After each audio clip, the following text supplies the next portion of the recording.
ஹதீஸ் 44.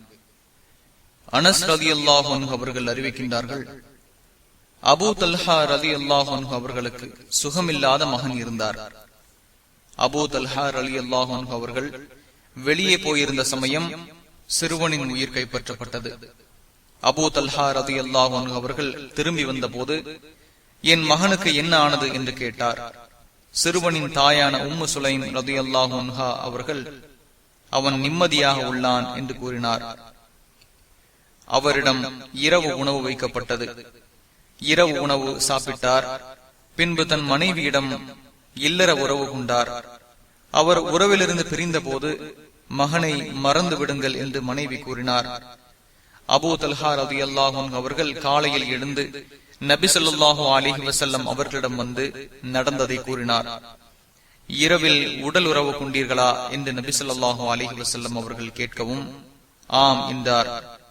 இறைவா, இவ்விருவருக்கும் பரக்கத் செய்வாயாக என்று நபி ஸல்லல்லாஹு அலைஹி வஸல்லம் அவர்கள் துஆ செய்தார்கள். அவரது மனைவி ஆண் குழந்தையை பெற்றெடுத்தார். என்னிடம் அபூ தல்ஹா ரலியல்லாஹு அன்ஹு அவர்கள் குழந்தையை எடுத்துக்கொண்டு நபி ஸல்லல்லாஹு அலைஹி வஸல்லம் அவர்களிடம் செல் என்று கூறினார். அக்குழந்தையுடன் பேரித்தம்பழத்தையும் அனுப்பினார். அவருடன் ஏதும் உள்ளதா என்று நபி ஸல்லல்லாஹு அலைஹி வஸல்லம் அவர்கள் கேட்க, ஆம், பேரித்தம்பழம் உள்ளது என்று அபூ தல்ஹா கூறினார். நபி ஸல்லல்லாஹு அலைஹி வஸல்லம் அவர்கள் அதை எடுத்து மென்று, பின்பு அதில் சிறிது எடுத்து அதை குழந்தையின் வாயில் ஊட்டினார்கள். பின்னர் குழந்தையை அசைத்தார்கள். அக்குழந்தைக்கு அப்துல்லா என்று பெயரிட்டார்கள்.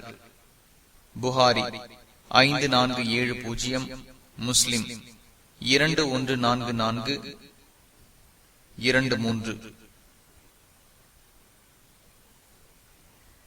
புகாரியின் மற்றொரு அறிவிப்பில், குழந்தையாக இருந்த இந்த அப்துல்லாஹுவிற்கு 9 குழந்தைகள் இருந்ததை கண்டேன்.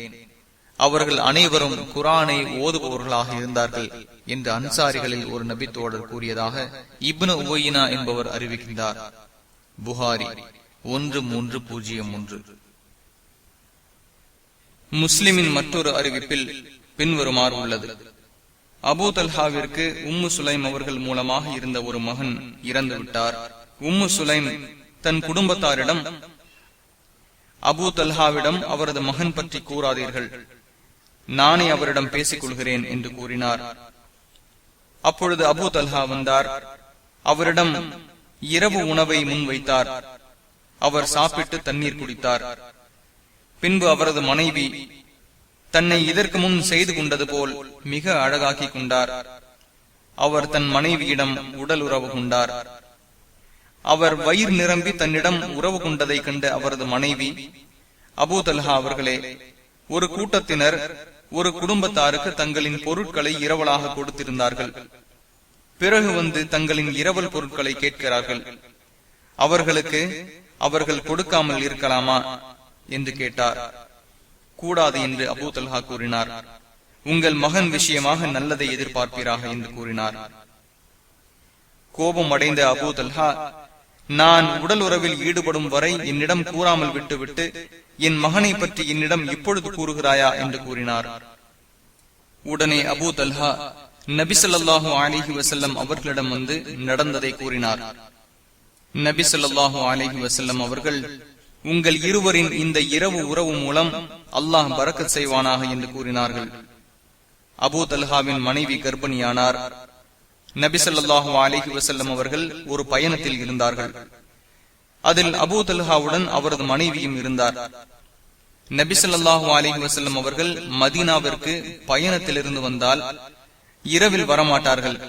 எனவே மதீனாவிற்கு அருகில் தங்கினார்கள். அபூ தல்ஹாவின் மனைவிக்கு பிரசவ வலி ஏற்பட்டது. அவருக்கு துணையாக அபூ தல்ஹா இருந்தார். இதற்கிடையே நபி ஸல்லல்லாஹு அலைஹி வஸல்லம் அவர்கள் புறப்பட்டு விட்டார்கள். இறைவா, நபி ஸல்லல்லாஹு அலைஹி வஸல்லம் அவர்கள் பயணத்திற்கு புறப்பட்டால் அவர்களுடன் நானும் புறப்படுவேன். அவர்கள் திரும்பி வந்தால் அவர்களுடன் நானும் திரும்புவேன் என்பதே எனக்கு விருப்பமானது என்பதை நீ அறிவாய். நீ பார்க்கின்ற இந்த நிலை காரணமாக நான் போகாமல் பின்தங்கிவிட்டேன் என்று அபூ தல்ஹா கூறினார். அபூ தல்ஹா அவர்களே, முன்பு ஏற்பட்ட பிரசவ வலியை நான் உணர்ந்தது போல் இப்பொழுது இல்லை, வாருங்கள் போகலாம் என்று உம்மு சலைம் அவர்கள் கூறினார்கள். நாங்கள் கிளம்பினோம். மதீனா வந்ததும் அவர்களுக்கு பிரசவ வலி ஏற்பட்டது. ஆண் குழந்தையை பெற்றெடுத்தார். என்னிடம் என் தாயார், அனசே, குழந்தையை நபி ஸல்லல்லாஹு அலைஹி வஸல்லம் அவர்களிடம் கொண்டு போகும் வரை எவரும் இதற்கு பால் புகட்டிட வேண்டாம் என்று கூறினார். காலை நேரம் வந்ததும் குழந்தையை எடுத்துக்கொண்டு நபி ஸல்லல்லாஹு அலைஹி வஸல்லம் அவர்களிடம் வந்தேன். முஸ்லிம் 2144 107. தொடர்ந்து புகாரியில் உள்ளது போல் குழந்தைக்கு பேரித்தம்பழத்தை மென்று ஊட்டியதை அனஸ் ரலியல்லாஹு அன்ஹு அவர்கள் அறிவிக்கின்றார்கள்.